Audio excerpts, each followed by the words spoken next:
can you hear me, Campbell? I can. How are you going? I'm going good, man. How are you? Good. Thanks.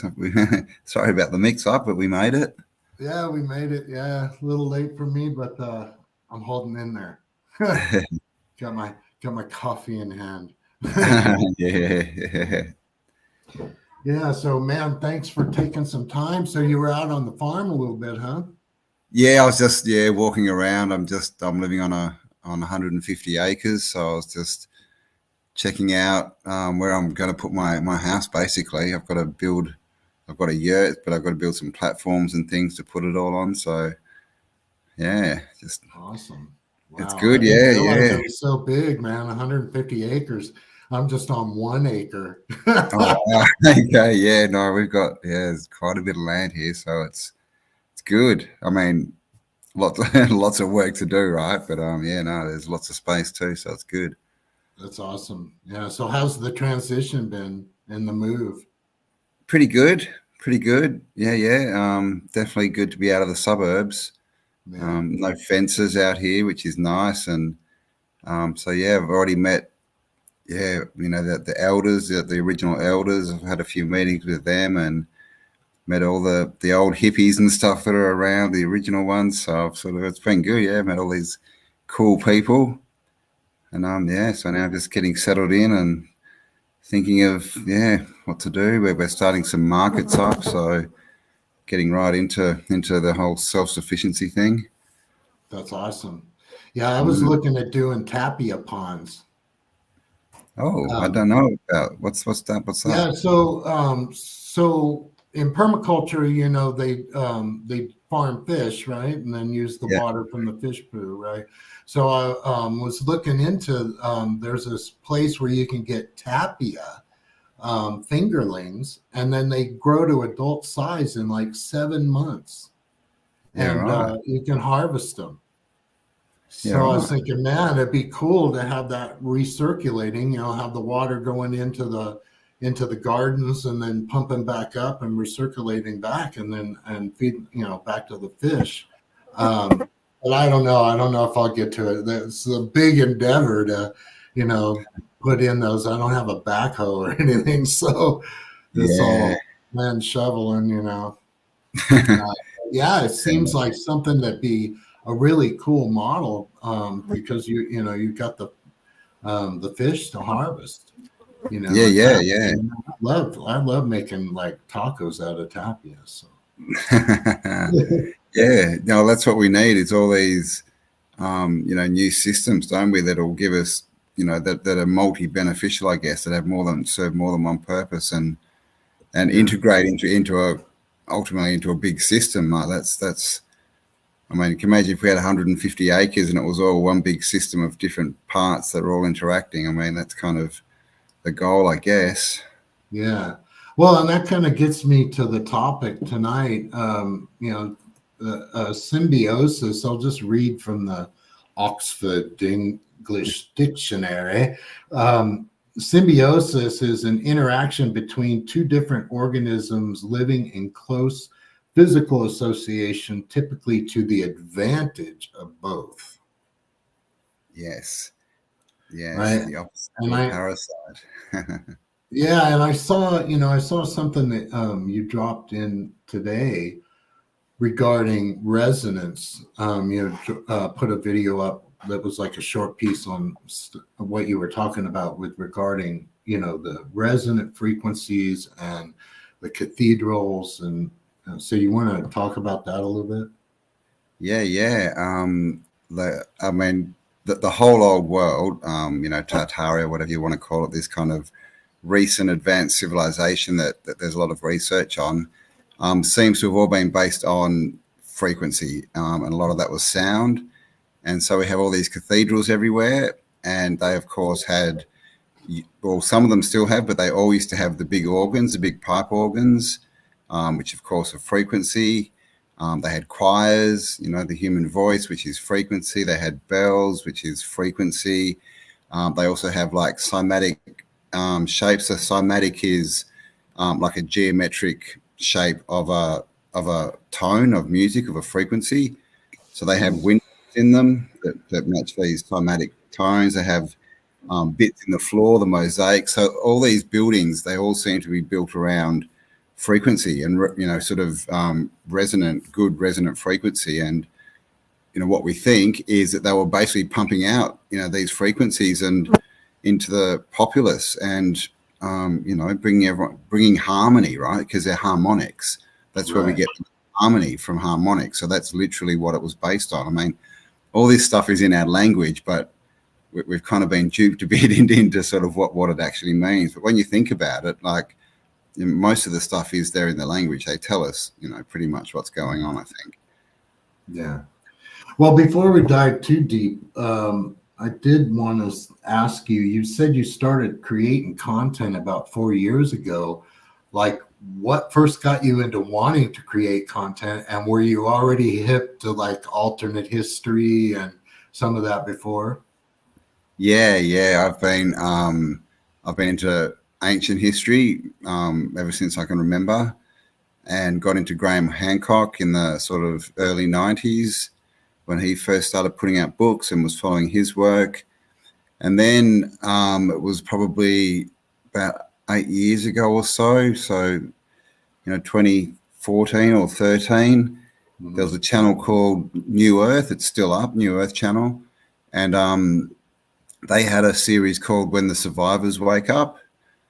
And it was one of these kind of long series that went, and it basically went through the story and opened my eyes to things like star forts, the mud flood and the mud flooded buildings, Tartaria, the actual land of Tartaria in the country and all this kind of stuff. And so I was just, I was just blown away pretty much, especially the star forts. I was just like, what's going on here? Because I've been researching this stuff for years and never seen or heard of any of this kind of research. So I was just watching that and getting into it. And one day I was just, because when I watch videos, I'm researching on the side, like when they say something, I'm like, and I'm Googling it. And I found this star fort, Jefferson Star Fort in the ocean off the Florida Keys. I think it's a couple of 100 miles offshore. Largest brick structure in the USA, 60 million bricks. And I went, oh my gosh. So I just decided to make a short little video on it, because there wasn't much out there at that time. There was maybe 3 or 4 channels, and I put it up, and pretty much from a dot got a really good response. And so I put another one up and another one, and it just kind of,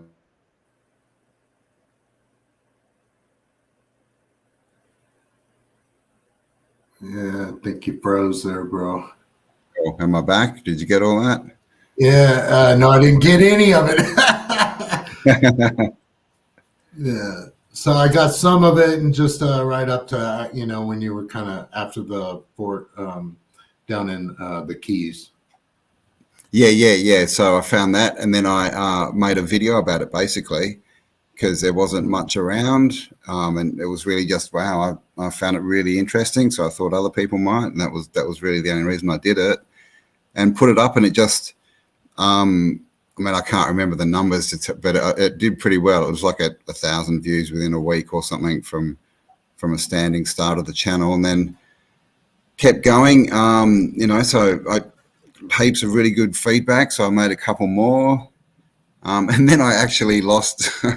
I actually lost my password and couldn't. So I had a really strange email. I couldn't get back into the channel. I got locked out for like 2.5 months, 3 months. Oh my! And I'd only had 5 or 6 videos up, and it was just something I just had done. And then when I finally got back into it, there was just all these comments. I'd had it was up to 5,000 subscribers, and the views were going crazy. So I was just like, wow, okay. And so and then all these other things in my life happened at the same time, pretty much. So, because this was around the start of the whole, convid, can I say that, operation. And so I got retrenched from work, basically. So, and a few other things happened. So it was kind of something I could do, which was really, and so I just put a lot of effort into it, because I was enjoying it, and here we are. Yeah, 4 years yeah, almost that's later. awesome. Yeah. So in all the topics, so you said Star Force are your favorite. So all the stuff that you've done, is that like your a total favorite, the one that just like you dive right into? Yeah, I mean, Star Force, and they're probably still the biggest enigma out there. And I mean, they're just breathtaking, really, aren't they? Like when you start seeing how big they are, and wondering how they built them, what are they for? Because there's so much work has gone into them. That they've clearly got to have had a big. They've been used for something pretty good, right? Something pretty necessary. And I think personally that they've got to do with frequency as well. They seem to be shaped like cymatic patterns. They're associated with water. So it all seems to be part of this big system. And every city had a star attached to it, like one of these star forts. I mean, they weren't forts, but that's sort of what they've been called.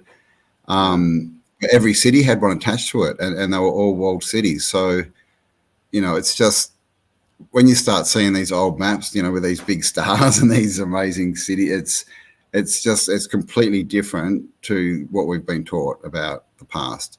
It's much more like looking like at a fantasy, novel or something than what we're supposed to believe. Right. Was history. Yeah. Yeah, and I'll bring up some pictures here and a screen share in a minute. But something I think you were touching on in a video I was watching was the gardens at Versailles, and how that seemed to have been a big farm, right? Because we know like the founders come and then they insert the king, and the king takes and says, "I built this," instead of "I found this," right? Yep. Yep. So, here, let me see if I can. Yeah. Versailles is Here. yeah. It's one of the sort of fully intact, mostly intact kind of palaces, if you want to call them that we've still got. And it used to have a big machine back in the 1700s attached down on the river called the Machine of Marley, which was this huge, I think it had 20 massive water wheels, and it was pumping water up and through all the fountains. Basically, it was running all the fountains and stuff everywhere and watering the gardens. And so this amazing technology, right, back in the 1700s. So yeah, so you can see I've got the Google Earth here over Versailles, and we see the main gardens. This is the most famous, piece over here being the King's Garden, etc. But what intrigues me is the old images that show like a mountain ridge here and a mountain ridge here, and where they just like did total terraforming on this area, and then also all the geometric patterns that we can follow, that go along with the canal systems, and then even over into other sections of the area, like here, where you've got all these streets coming into one major, central location here, right? And then the Seine River, right? And I really feel that like some of these roads that are now roads were ancient canal systems, and we can see, right? Yeah, So yeah. what are your thoughts on that? Totally. I mean, again, they kind of give it away in the words. Like in roads, we have traffic islands, we have lanes, which comes from shipping lanes. Right. So we have these nautical terms for the roads. But I'm in northern New South Wales in Australia, and where I am, we had like really bad flooding about just less than a year ago. Where I'm sitting was literally the only sort of high ground that didn't get inundated. Like this, most half this farm went under, and we're talking like meters. It went up over to sort of 2-story buildings, the floods. Oh, wow. And yeah, because this area is full of old world buildings, but this is what we think they've done is they've filled in all the canals and turned them into roads, and so now there's no natural system to get rid of the water when it floods, and so when the water comes down, and so yeah, exactly, you get flooding. And I think that's, we see that everywhere, all this flooding that goes on, but you wouldn't put that much work into all this old infrastructure, these old world cities, if they were going to flood. Their technology and their way of, because everything they did was thought out. Where we live in this society, where it's all just kind of thrown in and slapped up, and if someone can make $1 here, then they'll just do it. But the old world, it was all thought out and planned. So yeah, but they wouldn't be building these cities and all this tech and stuff, or if it was going to get flooded. So I totally agree. Yep, I think they've filled in all the, and it's all to do with the power, right? They stole the power, right? And that's why we go and vote people into power. Like they literally took it, and then now they are the power, and we're unfortunately, as a whole, letting them stay there, right? Like we go and vote between the two pillars, at the voting polls, all these things, and elect, they stole the electricity, so it's all to do with this power and all the terminology. And I think that's literally what it was. We had free energy. Water has current, of course, current, electricity current. And when everyone has, free electricity, and you add in things like electroculture, which would have given them, abundance of food, and they had structured water, you can't control someone like that, can you? They've got everything they need. So the only way to take over is to take the power. Yeah. And not only that, but we have the antithesis of all the free energy and the electroculture and everything happening with the Wi-Fi, with the cellular, right? With the towers that are all around, and they're in, and even the wiring in our buildings, right? That are 60 cycle or 60 hertz, right? That's not congruent with our frequency. It doesn't work. I mean, my goal eventually is to have build a bedroom off the main house, right, where there's nothing in there. It's like an old 1800s cabin with no power, no circuitry, stay away from it so I can sleep without all that Faraday influence. cage. I've seen, I think you can even buy we can definitely buy EMF sheets to put over 4-poster beds, but I've seen people building Faraday cages around their beds. And a Faraday cage is just a cage that'll stop any, electrical interference coming in. But yeah, everything is, you can get EMF paint too right now. Can you? Yeah, right. Out there, you can get EMF paint, and then that to me, that's much better. Just paint the walls with it, man. Yeah, but that's interesting, isn't it? Because that's what lead paint is. Do you remember that we used to have? Which is that's what we used to have it. Like mercury, exactly. Right? So they outlawed it. They outlawed it, but that shielded against all this radiation. But this is what they've done: is we had a big, a macro system, a big open electric free energy system, and they've taken it and they've given us a closed micro system, right, which they can control. So it's a closed system, and because we have to get the energy from them, we have to pay them to access it, and all this kind of stuff.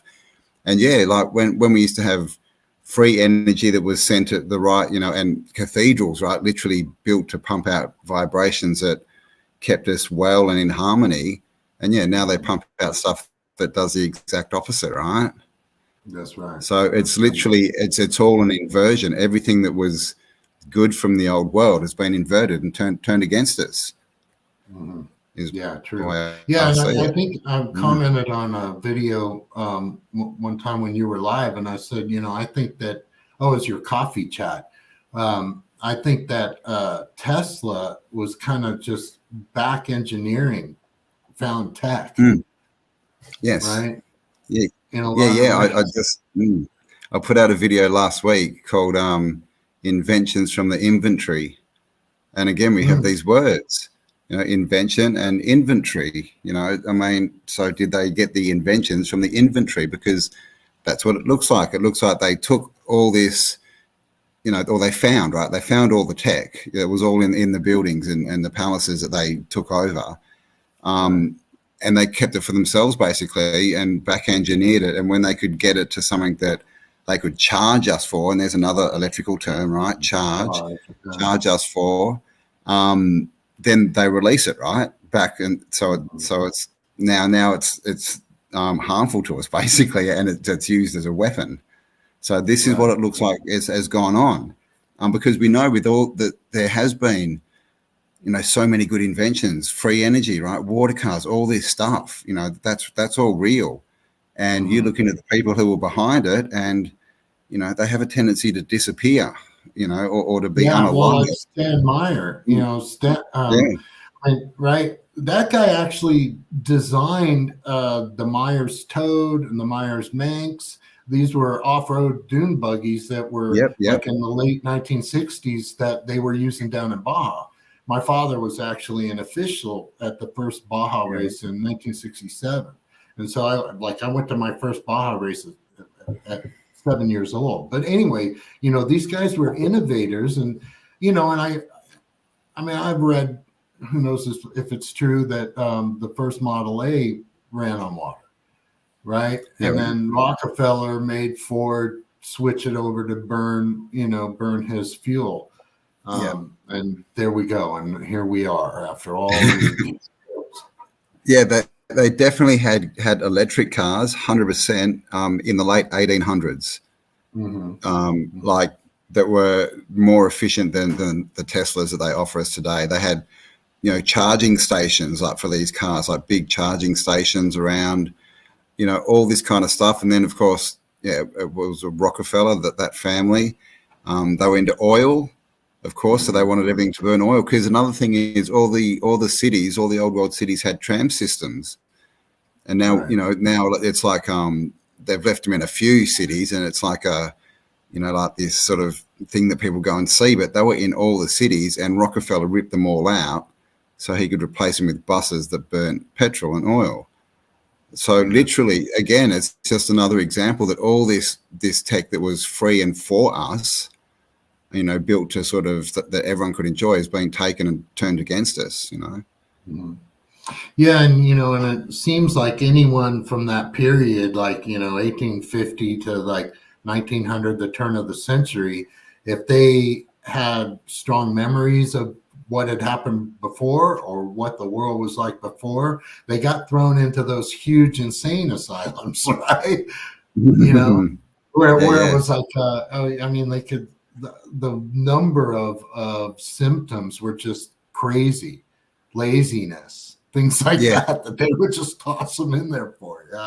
Well, anything. He's against our narrative, and look at what we see now. I mean, just with social media, if you go against the mainstream narrative too much, if I say the wrong words right now, boom, we're gone. We're off YouTube. We're done. And so I've been in media a long time, I've like 30 years in live events and broadcasting. And, I've always wanted to see a platform come out where it was just like us, where we could have control over the data. It could be, it wasn't like manipulated. I mean, even Rumble and some of these other platforms, I mean, if you do something that's still against their little byline, you're gone, and it's like, and so the more it's kind of funny. It's like going back to the old printing press, we need to disperse information in a different way sometimes, and especially to get ideas and concepts like this out. And it's like, I saw something recently where these guys had gone into a subway in London, and they just like printed these big leaflets and stuff and then taped them to the floor. And so all these people walking by, and they're walking right over this stuff that's information. That was interesting, isn't it? Because everyone does look down these days, don't they, instead of looking up. But this is the thing. The apocalypse, huh? Yeah, exactly, right, into their scrying mirrors. I've done 5, I think, live events in the last year. So that's one thing we've started doing, is getting out and actually getting people together. And it's more, it's obviously we put an event on, but it's a lot to do with getting people to connect, and they can sort of meet people in their area, which is a big part as well, because and obviously with what's going on, a lot of people sort of found themselves a bit alone. So, but yeah, I've also been talking about print as well. This is the thing. It's, there comes a point, and we seem to be getting pretty close to it, where, the cost is bigger than the payoff, right? So for all this technology, which at the start, because obviously at the start they give you all the benefits, right? And then everyone jumps in, woohoo, phones, video calls, all this stuff. And then when it becomes a part of your life and you're starting to rely on it, then they start to put in all the rules, take away all the benefits. But I don't see that this can go that much further. At some point, people are doing it already. People are getting rid of their phones already. People are getting offline already. So I think we're getting to the point, where people are going to, choose to do something different and to build communities, where we get back to, knowing, these people. It's like Facebook and Instagram, all these things, all these people, that people are trying to get likes from. They don't even know them. It's this dopamine hit of, oh my God, all these people like my post, but they could be the most horrible people in the world for all you know. I mean, this is the thing. It's just about numbers, and we've lost that connection. And again, this is the connection, to nature, which is essentially the basis of the old world grid. This macro free energy grid. It was all built on ley lines. All the cathedrals and star forts are on vortexes where the ley lines cross. They're all sacred geometry, which is based on nature. So this is, I think this is where we are, right? I think where it's sort of getting very, very close to final decision time, and people are going to have to choose, and we can see what the choice is, right? It's 15-minute cities or nature. I mean, I think that's what's coming out, and it'd be great. And I hope someone's working on an internet too that's totally, sort of free and whatever. But as long as someone owns it, it's never going to be free and unrestricted, is it? But when you go and talk to your neighbor that lives next to you, that's always free and unrestricted, right, isn't it? Yeah, that's open source right there. Yeah, exactly. Yeah. Right. Yeah, and and I think you're right. I mean, it's like we got to go backwards to go forwards, don't we? But I think we do. But saying that, it at the same time, we're getting a lot of this. We're starting to work out a lot of this old world tech. Like a lot of the free energy machines are coming back. Electroculture, which I mentioned before, is coming back. We're starting to work out, how, pyramids. I talked to the guy who studies the Bosnian pyramid, and he was talking about how there's a 24 gigahertz beam going out the top of it, and it's a communications beam.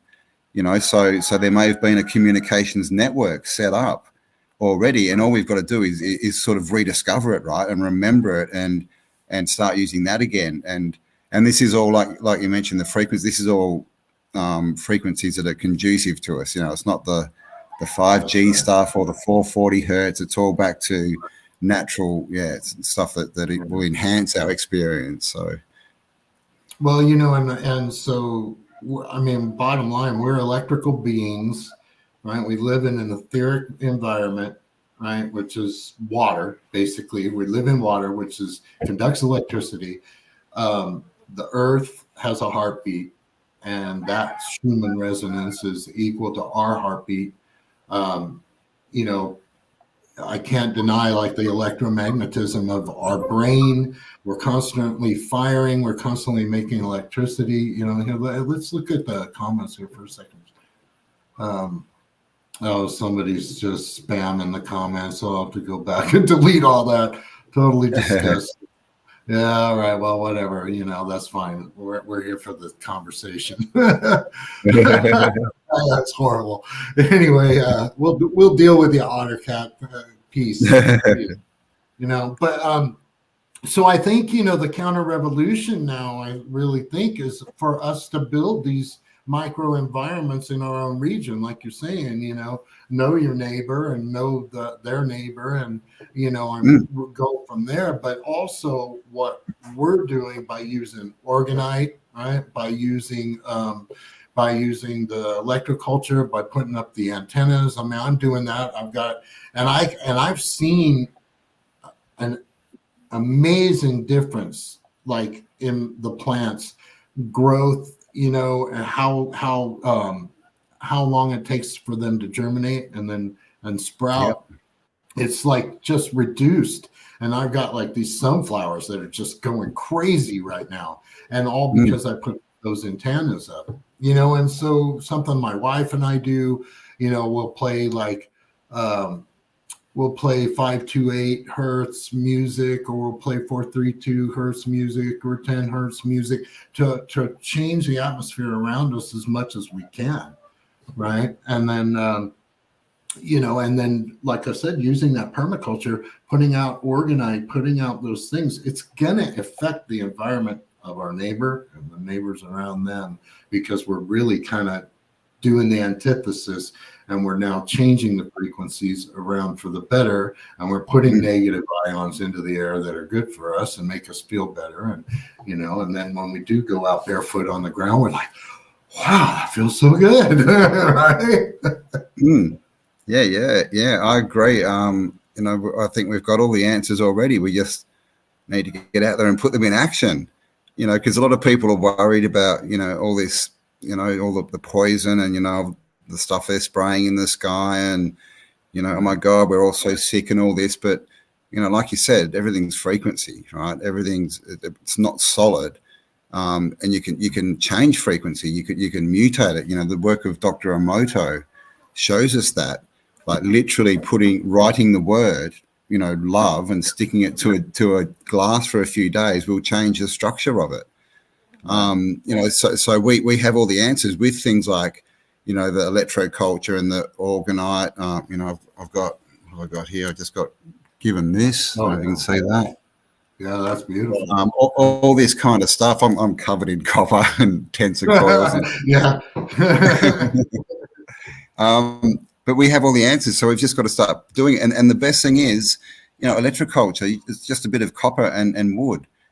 Organite, it's cheap and easy to make. Anyone can do this. It's not like you need an electrical degree to go out and build some of this technology. And that's what it is. It's tech, which is the other good thing is all this old world tech. It was a lot more simple. And the truth is simple, right?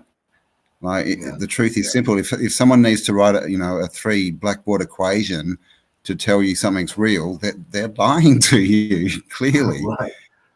Yeah. So I think we've got all the answers, and we've just got to get back to that. But obviously that's why they spend so much time with education, right? They get us in there young, and they try and keep us in there for 15, 20 years, so that we come out the end not knowing anything. We don't know the connection. We don't know how this place works. We don't know who we are.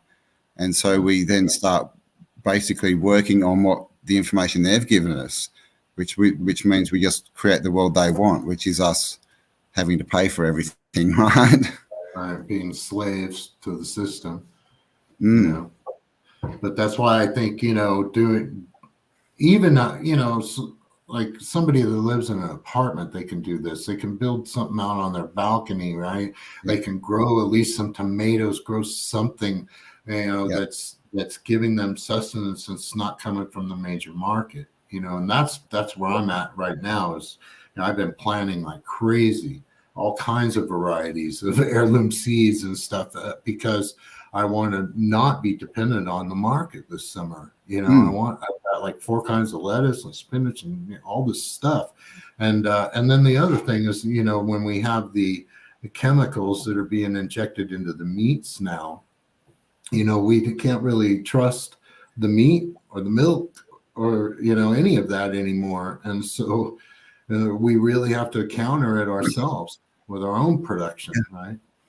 Yeah. So, I mean, I see this as our way out, right? It was our way forward, out of their system and into the new world, right? The new earth, whatever you want to call it. And a lot of people, see this as bad. Again, oh, this is bad. Look what they're doing. But it means that we have to take, ownership of our food, right? Of our water, of what we're consuming. We have to be the final authority again, because this is the thing. Like, authority has the word author in it. right? They're Right. authoring our story. They want to tell us what to do. They want to write our script, author it for us. So we've got to take that back. Right. And we've got all the answers. It's one thing, like you said, if you just start, no matter how much space you've got, get some heirloom seeds, grow them, and collect your seeds. Let at least one plant go to seed every year, and collect the seeds off it, and then you've got some food security. But communities are going to be the big one, and a lot of people think you need $1 million to get a piece of land and all this kind of stuff, but I guarantee you there is a lot of people out there. I know many of them who have land and want people to come and basically live there and help them out and to build these things. So, if you want to do this, I'd just say just start working towards it, and just start imagine. Don't sort of get into that. Oh, how do I get $1 million? How am I going to do this? Because I'm, like I said, I'm living on 150 acres, and it didn't cost me a cent.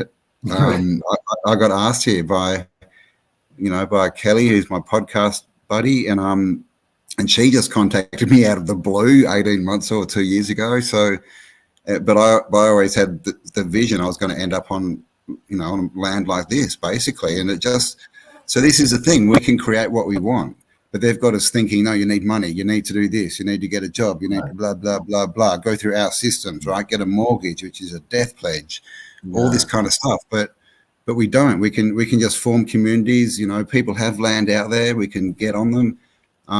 And they're talking now down here because we've got a pretty good community. They're going to buy their own stock, their own cows and sheep and things before these mandates come in, Right. And just produce their own. I can't say the word, can I? But clean animals, shall we say?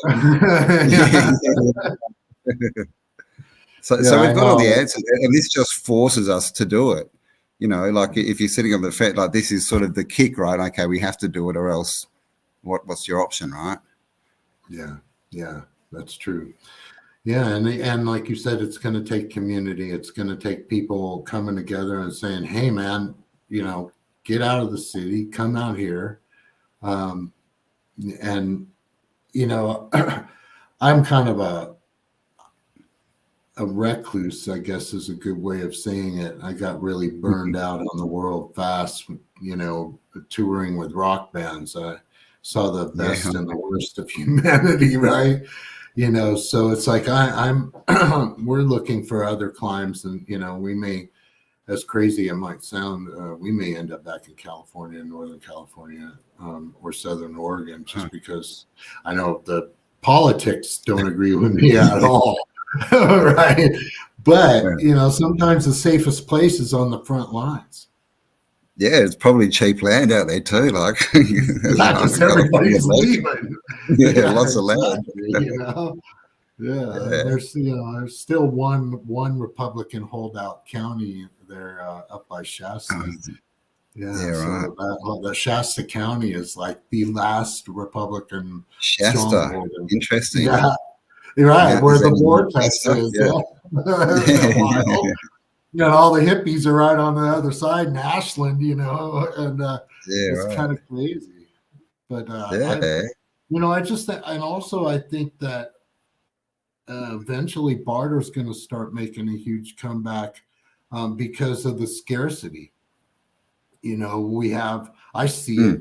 Yeah. I see it now. I see people, or I see products that I could get a year ago even that are gone. They're just not there anymore.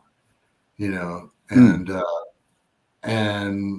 I think we're just slowly starting to see the domino effect of stuff that happened to this chain, the delivery chain a year ago, 18 months ago. Yeah. It's just slowly starting to cascade. And then all the crazy fires and wacky nonsense that's been going on with, chicken farms and cattle farms and things like that. I mean, it's just nonsense. But then that's why we need community and food security, water security. We need to take responsibility of all that stuff. But the other big thing is markets. We need to bring back the markets.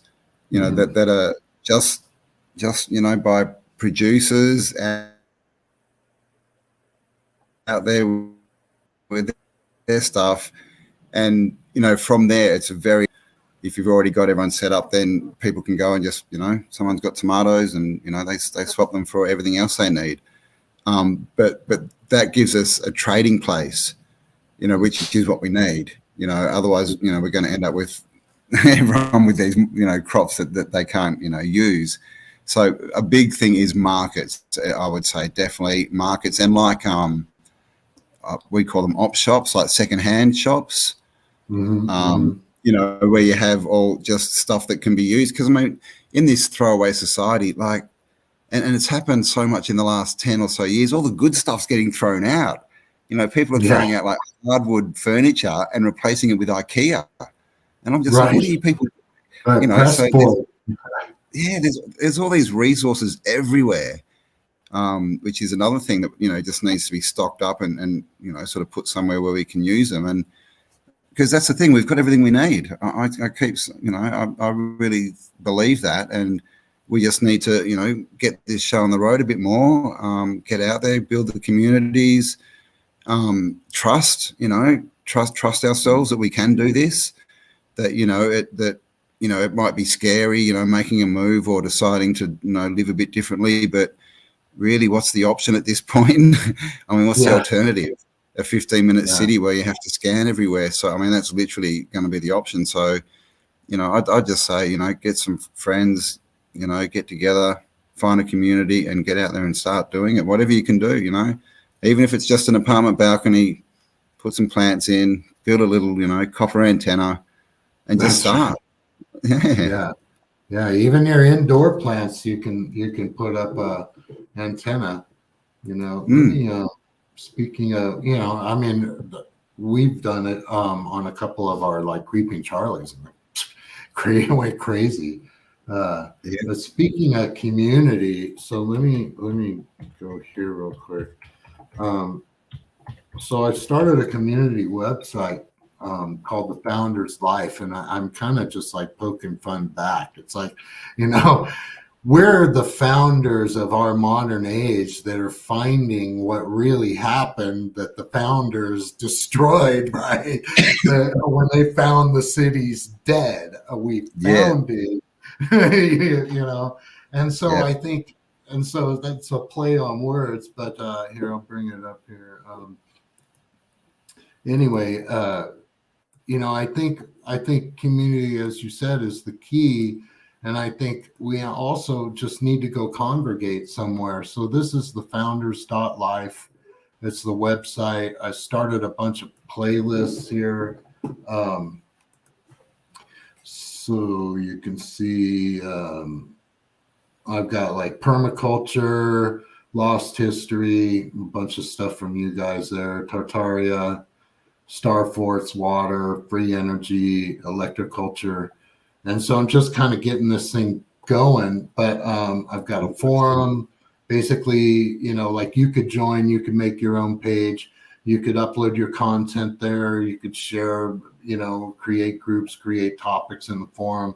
And I just think that we kind of do need a hub, you know, for people like you and I to go to where we can connect with each other, you know, and Facebook and all that doesn't cut it, right? We're not getting very far there. No. It's got to, you got to be on an uncensored platform. But yeah, I agree. We need to get together and share ideas and meet people and find out who's, you know, close to us, and then start actual physical meetups and groups. And this is why we started doing the live events, is to bring everyone together. And because another big part of that is, you know, after the last 3 years, you know, a lot of people were very isolated and they literally didn't have people to talk to. You know, people, you know, pretty much got, you know, rejected from their families and things over, you know, the different topics that were around. So it's really important for that as well. That's kind of why, you know, over the last couple of years, I've done a lot of live streams and a lot of premieres, but where you've got the chat just so people can talk, just to give them a place to talk. And and they love it. Especially like I said, some people don't. That's their only access to talk. About real things. Right. So yeah, I agree. Like we definitely need to build these platforms, these meeting places, all this kind of stuff is. And again, it's getting back to the natural grid, right? Whatever you want to call it, back to nature, back to communication, but without the device in between. Because Yeah. everything we do has this device in between, this electronic closed, micro circuit. Right. Everything pretty much, and so everything is going through, their, their system, and that means everything's distorted. Everything's coming out at a slightly different frequency, right? We're getting the wrong picture. But when we're Mm. dealing with humans one on one, like I said before, it's uncensored. But also you can judge, because people don't even know how to talk to any. We've seen this all over, social media. People losing their mind. People don't know how to communicate anymore, and it's Right. because they're not interacting with humans. They're interacting Right.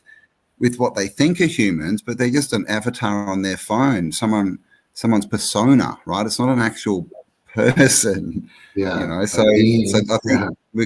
we got to cut that bit out. Yeah. Yeah. Yeah. And I think that's the thing that hurt us the most during all that lock period, was touch, and just being in people's presence, but touch, big deal, right?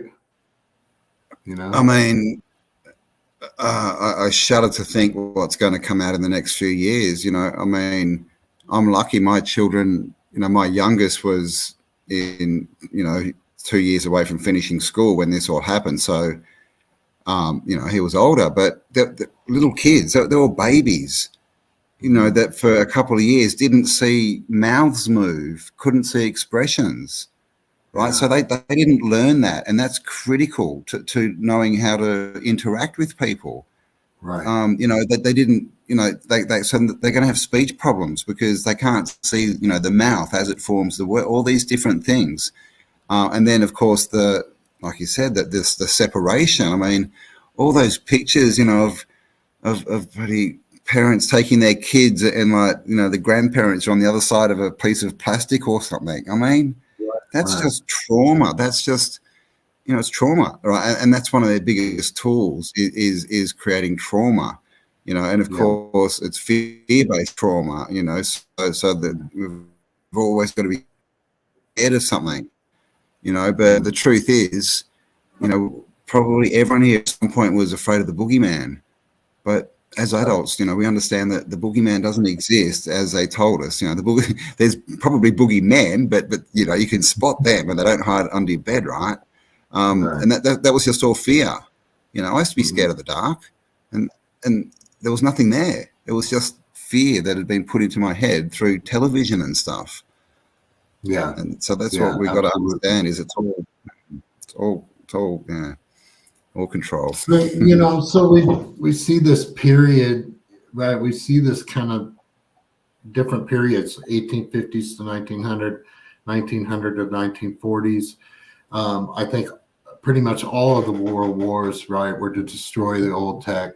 I mean, look at what they did to, Germany. I mean, it's Yep, horrific, right? All the old tech that was destroyed yep, and all that. Um, yep. and then the progressive, it's like what happened in 1947 when Bird went down to Antarctica? What really happened down there, right? And then Mm, and then look at the progression from there. Then they make Israel a state. In 1947, also we had the first. They called it worldwide, but it was the first national television broadcast. NBC did in 1947. So all of a sudden now we roll into 1948 and we've got Israel as a new nation. We've got television as the new thing in everybody's home. And, television was used to influence what we purchase, what we like, what we think of as a family, right? And then, the breakdown also, because you had people like Bob Hope, right? And these guys that would dress in drag and call it comedy. yep, Yeah. Yeah, You yeah, know, what were they really doing? So for me, it was like there was this real critical period in 1948. It's like, it's like, did Byrd find the edge in 47, or did he find the lands beyond? He talks about them in that one, that one yeah. The interview. long genes chronoscope. Yeah, yeah, Yeah, yeah, right. Yeah. So he discusses it, but then look at what we see shift. And then we see the international treaty, all these countries that just came out of a world war that still hated each other, right? We'll yeah. just talk about Germany, East Germany and West Germany, right? These Mm. Russia and the US had hated each other supposedly. And then that treaty happens, and nobody publicly, you and me, can't get in a sailboat, and we cannot sail anywhere near that ice. Yeah. And Yeah. especially like try and find a passage through it. And the same thing goes for the North. There's no way we could take our own expedition and go up there and try and do research with drones or anything to figure out what's really going on up there. No, it's starting to rain. It's probably getting loud. Can you hear that rain? Oh. Yeah, that's crazy. Wow. Sorry, I'm in a tin shed. Yeah.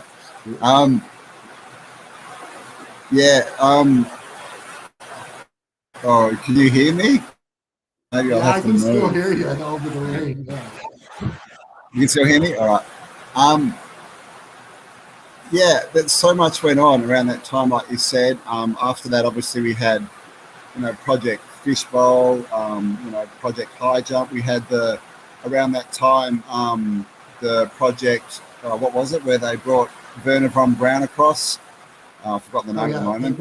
Operation Paperclip. A paperclip, yeah, Operation Paperclip.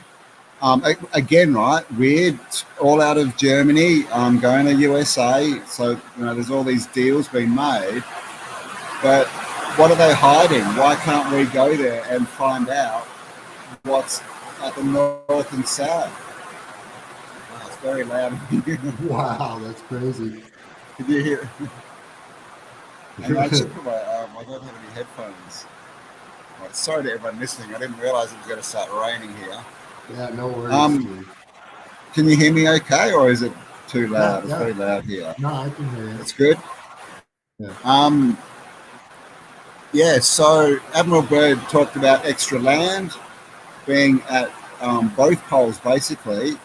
And when we look at old maps, which is a big thing I do with my research, is everything that's kind of pre-1600 shows more land.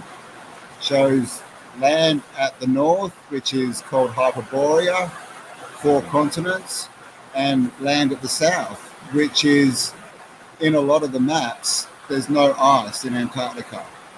There's, green grass, there's animals down there, there's cities, and it's not a small continent, shall we say, at the bottom of a globe. It's this huge expanse of land. And, we have all these stories of all these hidden lands and lost lands and, all these kind of magical lands. Is this what's going on? Is this what's happening? Have we been locked off or maybe invaded? I don't know, but it seems that there's more land that we're not allowed to go and explore.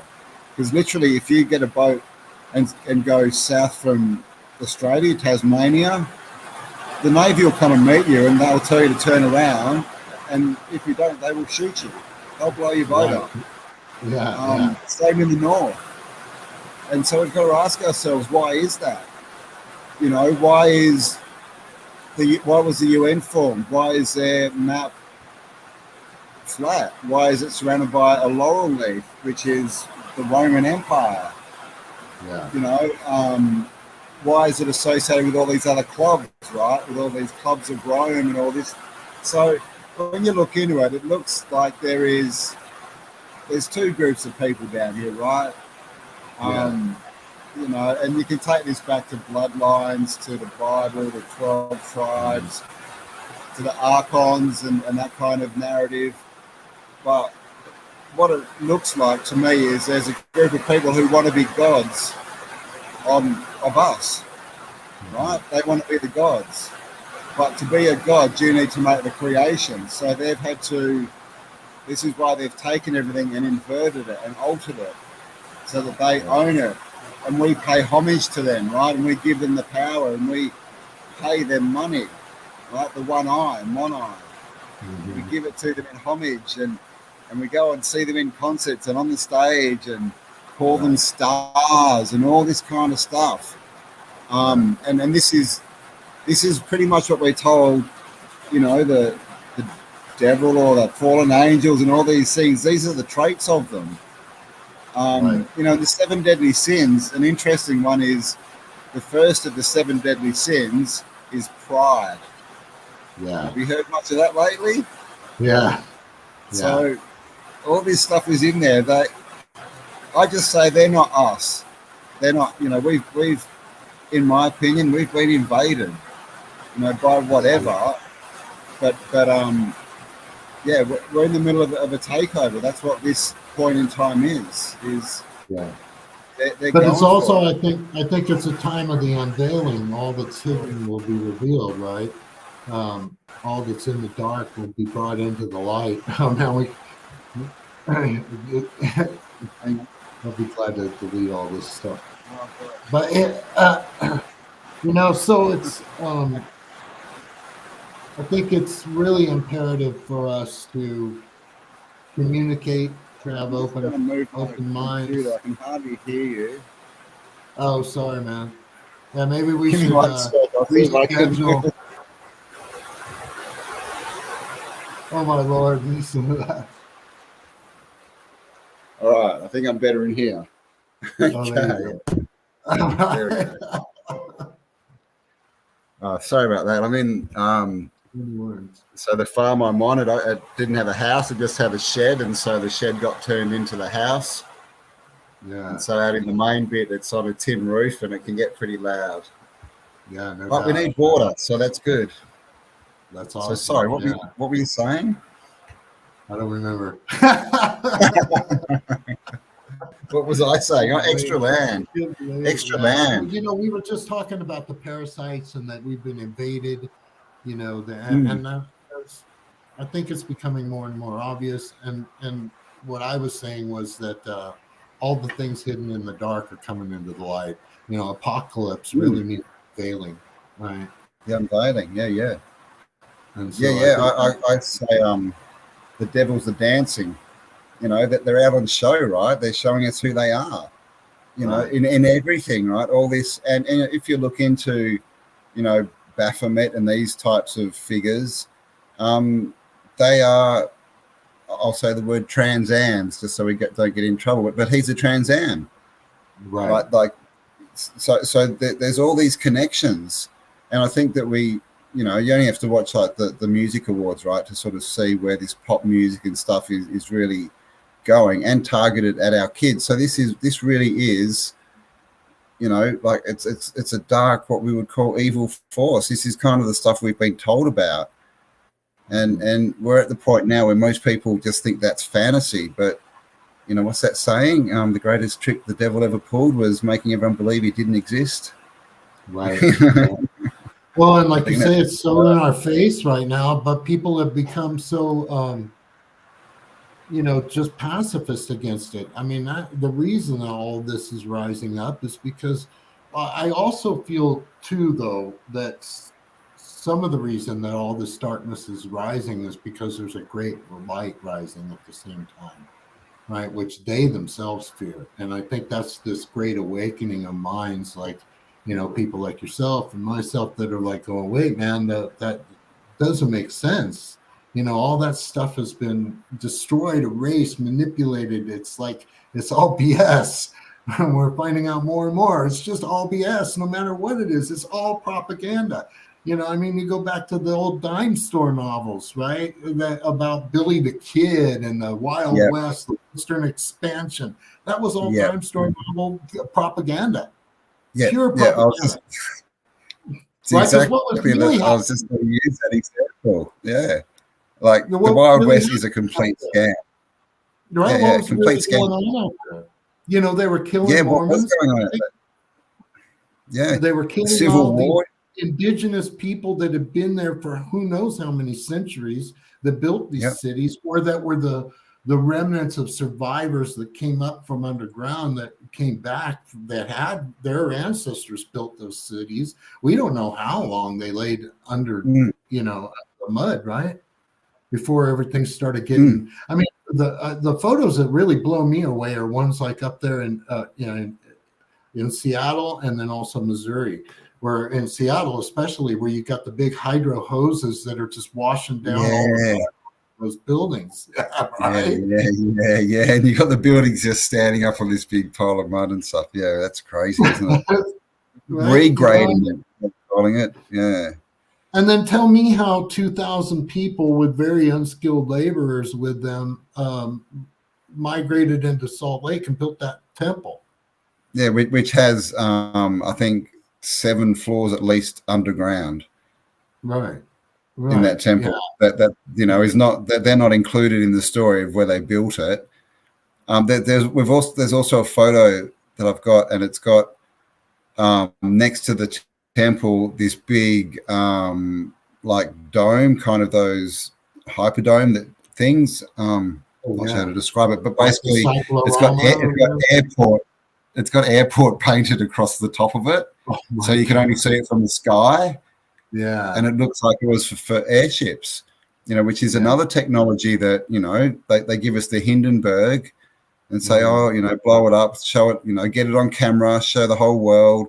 Look how deadly these are. We can never, ever use airships again. And they give us airplanes. But how many airplane crashes have there been? Yeah. Yeah. But we're still allowed to use them, right? Because they can charge us a lot of money and burn fuel on that. And I think also another big thing is, in an airplane, you can't see the ground, right? You're up high. You can't, in an airship, you're low. You can literally look out the windows and you can see what's below you, right? So is that because they're hiding land and stuff? We just don't know. I think what we do know is we need to question everything. It literally is his story. It's not our story. It's written by the conquerors. Mm-hmm. True. I think my favorite episode that I've seen was with you and Kelly, was where you guys were talking about the airships, and how a lot of these buildings were very likely like portals or hubs, refill stations, right? Where now we've got the hydrogen being pumped out of the water, and the hydrogen is being pumped into the airship, and then they go back up. And with all the wars and all the crap that was going on the ground, who wouldn't want to go live up in the air for a while, right? If it was sustainable, who knows what's really up there? Exactly. We have a lot of stories, again from the past of, like upper worlds, like what is it, Midgard, Asgard, the tree of Yggdrasil, that kind of thing, things over the rainbow, all these stories. So there could be something up there, because in all these palaces that are around, all these massive mansions and things, what we find is none of them have plumbing indoors. They don't have bathrooms. They don't have kitchens. But you walk outside and they have massive fountains. So they definitely had the technology for plumbing, but no bathrooms. So what were these buildings? This is the thing. I don't think they were for, human habitation. Were they just, like machines to refill airships? We don't know. Were they, just growing gut? This is the thing. But I don't think most of these buildings. Stations. Docking stations. Growing a garden for all the food that they take back up with them. Exactly. Yeah. Just places to gather and have meetings maybe and discuss things, and then you get back on your airship and you take off. Yeah. Right. Because these towers are everywhere. They're on all the old buildings, all these towers, and most of them got doors up the top and little balconies. Mm-hmm. But there's nothing there, right? We've got photos of airships docking on the Empire State Building. That's right. And the Chrysler Building and all these other, sort of skyscraper type things. So, but of course, we're not told about that. When I found those photos, I was just like, what? I couldn't believe it. Because that's the other thing. We're taught that under an airship, they have that little little capsule that sort of sits underneath the airship, and we're Yeah. told that's it, right? The rest is a balloon. You just get, you know, this massive balloon, and all you get is like seating for 8 people. But Yeah. that's not true either. You know, I found all these pictures, and these things were like floating hotels. People were going inside them. So like half of that balloon was actually, you know, restaurants and bedrooms and all this kind of stuff. And Yeah, I yeah, saw the photos with the ramp come down out of the front of the balloon, and they're walking out of the building up into the balloon. Yeah, yep, yeah, let's walk straight into it. You know, and this is, you know, if they, why would they hide that? This, you know, this is really the main question: is why would they hide that? Why weren't we taught control. this kind of stuff? Control. They don't want us to know that we, you know, had that, you know, because it's probably pretty hard to go out and build an aeroplane. But we know that people, you know, they were building airships back in around, you know, the 1900 mark. Yeah. So this is stuff, again, that we could build and go out and explore with, right? But we're not allowed to explore. That's that's the main thing they've taken away, right? We can't explore. That's why they've all got us sitting at home in front of Netflix, you know, not leaving, and they're introducing 15 minutes. You can't even go more than 15 minutes now. You know, definitely can't go to Antarctica or anywhere. Why? Why is that, right? That's the question. Because there's stuff to find that they don't want us to find. Right. And if there was more land, that means more potential for industry and resources and all that could become free because of their abundance rather than, I mean, it's a false scarcity anyway, right? The whole oil thing. Like what they're doing with fuel. Yeah, right now they're doing it with oil, but they did it in the 70s. Did it 50 years ago, and everyone was scared that literally it was going to run out and there'd be no more oil. 50 years ago. And all the news jumped on board, and they spread the fear 50 years ago. So clearly there was a lot of oil left. But now this is the thing. They say, oh, it's, you know, scarcity, oh, that's all running out. But if we knew that there was other continents and all this other land that were full of it, you know, they couldn't do that, could they? They couldn't say the supply is diminishing because, and that's what Admiral Byrd said, right, in that interview. He said there's all this land and it's full of all the resources that we could ever need, kind of thing. And so this is the scarcity to keep us in line, right, in fear. And this is why we have to grow our own food, right, make our own abundance, and then they can't control us. Right. Well, it's a counter revolution for sure, you know, but I think it's the evolution of our species. You know, I don't want to see our species evolve into being Borg, right? I would like to see our species evolve into not needing a restroom anymore, right? A series I read when I was really young, like 17, 18, was called The Life and Teachings of the Masters of the Far East by Baird Spalding.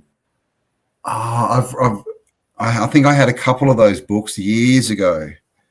Yeah, and right. you know, it was written in the late 1800s, and it was about these guys that went to go find these Tibetan masters, and they were like, you know, historians and photographers and all these crazy geologists, all this crazy group, but they like, you know, they went on this quest to go find out all this hidden information from these Tibetan masters, right? And the first 3 books is the first 3 years, and it's pretty incredible what they found and what these guys were, you know, teaching them, that like they could live off the breath.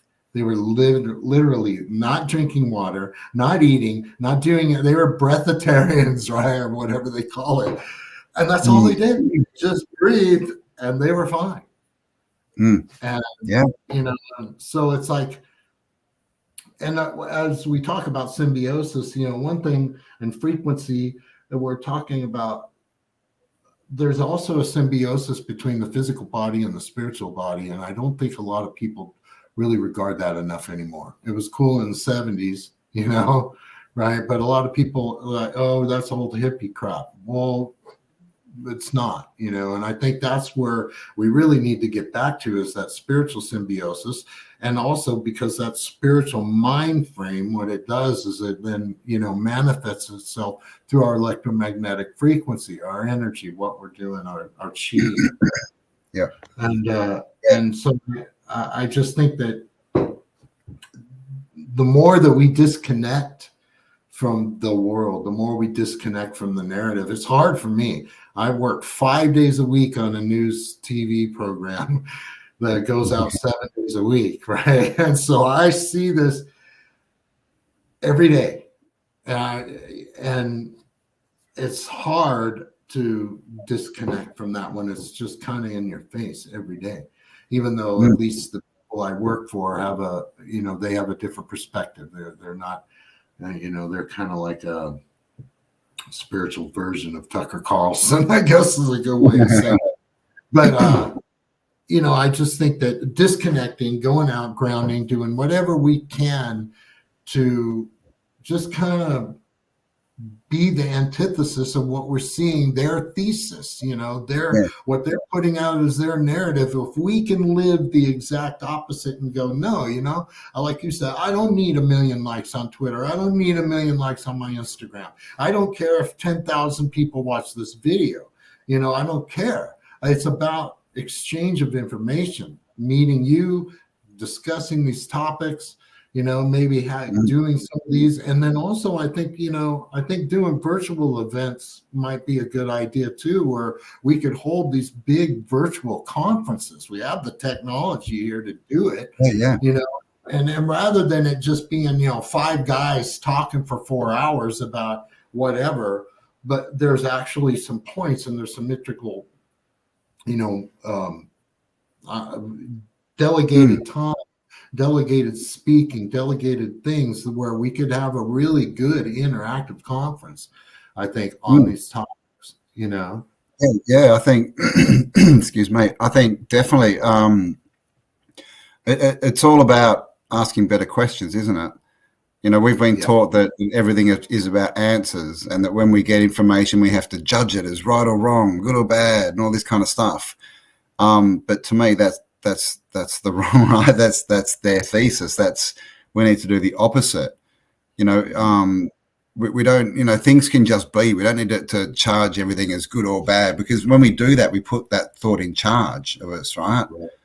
If something is bad or wrong, then that thought takes over. Whenever you get into that same situation, it'll just take charge, right? You don't think anymore. You're like, right. And this is, again, we see this everywhere today. People are just losing their minds and screaming, and they don't know what they're screaming about, right? They've just put that there's no information behind it. So I think, you know, this word belief, right? We can only do what we believe, you know. So I think this, if we ask better questions, we can, you know, get better answers, we can take different action, and that's change, right? As soon as we do a different action, we get a different result. And I think that's how we change, and that's how we prove to ourselves we can do things. You know, it is a step-by-step process. You know, you can't sort of jump from a corporate job to a organic farm in one step, kind of, you know. It's got to be a progression. And the progression is trusting ourselves that we can do something different. And what it is it's getting rid of the crap that we've been indoctrinated with. So it is a process, and it's coming to the belief that, you know, you can do it. It's all up to me. All this kind of stuff. You know, one of my favorite quotes that no one else really likes when I say it is, "It's all your fault, right? It's all my fault. Everything, everything in your life is your fault." And people think that that's a bad thing to say, but the thing is, if it's not your fault, you can't.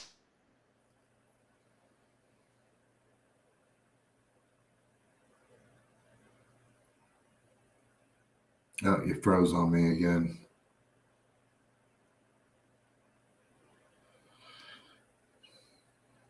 Come back, Cambell. Am I back? Yeah, there you are. No, where did you lose me? I was mid-sentence again.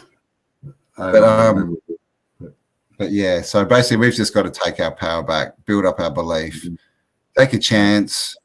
But yeah, this is why, like, online, that's what was going to talk about. it's all about questions, right? If we could get, places where people can gather and get different answers, different points of view, then they'll ask different questions.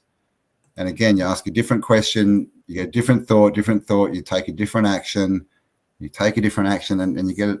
You've just changed your life because you get a different result. And that's how change happens, as far as I'm concerned. It doesn't have to be this big, thing. It's just do something different. That's it. See what happens. Well, don't follow the lemmings that are jumping off into the cliff, right? No, don't do that.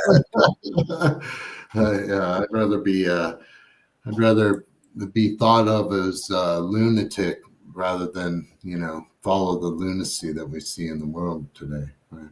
Well, this is the thing, yeah. And we've got AI and all this kind of stuff as well, and we can see there's some trolls in the comments, but this is the thing. When we get back to dealing with humans, we don't have to deal with these trolls who and all these people do is it's like they're running out to the world and saying, look how programmed I am. It's like, I just don't get why people do this kind of thing. Like, do they think it makes them look good or something? But the other thing is, we don't even know if they're people anymore. So all this social media and people fighting and getting upset, you could be fighting with an algorithm these days. Right. So, absolutely. Yeah.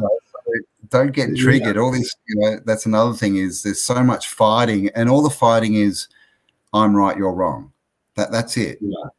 That's it. It's people trying to say, you need to see life the way I see it, or you're wrong. But we all see life differently, clearly. So to me, it should be about conversations. What can we learn from each other? It's symbiosis, right? How do we interact properly with each other? And rather than being a troll at the edge and screaming, my life isn't working and I can't work it out. I'm just such a victim. Well, great. And it's your fault. It's all your fault. Well, that's exactly exactly. Yeah, well, and like I said, the division comes from this duality, the opposite polarities, rather than that coming and being unified into an energy, right, for good, for creation, right, for this symbiosis with our environment. The world wants us in these dual division, left, right, black, white, red, blue. I mean, it is crazy, and it's so much. So I don't think it's any more prevalent than in the so-called politics of the United States. It's this two-party system is just a joke. It's the uniparty. They're all feeding themselves from the same exact trough. They act like they hate each other, but behind the scenes, they're really like doing all these backward steals and going, okay, how are we going to manipulate this next thing and this next thing and this next thing? I mean, and then you talked about the markets. It's like, even if you put that market on your own private property, the regulators are going to come and they're going to try and stop it somehow. There's going to be some fine involved, or you can't do it there, or you can't exchange these goods for free because we can't tax them, right? Yeah, so sorry, I just cut out a bit there. Yeah, authority, right? They just want to charge us for everything, but that's another belief thing, right? We believe we've got to pay all these fines, and we've said it. Everyone says it for a long time. If everyone just stood up and said no, that everything would change. But that's kind of an excuse too. I can't do anything because no one else is doing it. Well, I think that this is going to be a community-based thing. It's going to change community by community and spread out. So just go and do it, right? Take over the council. Take over your local council. Find a town. It's happening around here. People are literally buying up towns around here because there's little old towns, with cheap land. They've got like hospitals and things. There's one town and the hospital's for sale, and these people are going to buy it, and they're going to buy the whole town and run it and become the council. And this is how we can do things. There's always options, I think, is what we need to understand. That Because if there's no option, then again, you're straight back to believing a story and someone else is telling you how to live. Right. You know, if you don't have more than, I used to say 2 options, but really it's 3. If you don't have more than 3 options, you're being told something. Yeah. Right. Yeah. So there is no choice in voting. Right. I'm going to go ahead and end the stream here and cut, but stay on just for a minute. But Yep. we're going to peace out, everybody. Much love to all. I want to thank Cambell for having this chat and hope that we'll have more in the future and look forward to seeing you. Go join the community on the founders.life. And much love to everybody. Thanks.